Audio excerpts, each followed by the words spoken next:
की एक कपल होतं की ज्याच्यामध्ये खरं तर पाहायला गेलं तर त्या बायकोला घरामधल्या गृहिणी म्हणून सगळ्या गोष्टी अवेलेबल होत्या. सगळं काही व्यवस्थित चाललं होतं.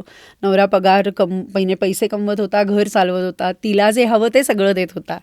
पण समहाऊ तिच्या दिसण्यावरनं म्हणजे तिचा चेहरा ना असा छोटासा आहे आणि त्या दिसण्यावरनं तो तिला अधूनमधून चिचुंद्री म्हणायचा. ओके.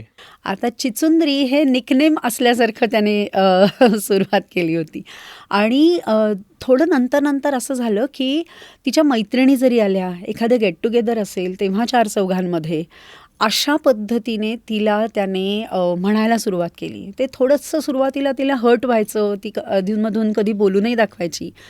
पण त्याला तसा काही फारसा फरक पडायचा नाही, कारण टॉक्सिक बिहेवियर हे नेहमीच डॉमिनेटिंग असतं किंवा कंट्रोल्ड पॉवर दाखवण्याचा प्रयत्न करत असतं.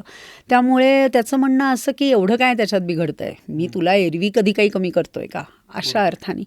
सो एक लक्षात घेऊया आपण की डॉमिनन्स असेल किंवा चुका दाखवणं, दोष दाखवणं, हे ना आपण थोड्याफार फरकाने प्रत्येकच जण करत असतो. पण त्या वागण्याची इंटेन्सिटी आणि फ्रिक्वेन्सी ही जशी वाढत जाते ना, तसतसं त्या वागण्याला आपण टॉक्सिक बिहेवियर म्हणू शकतो.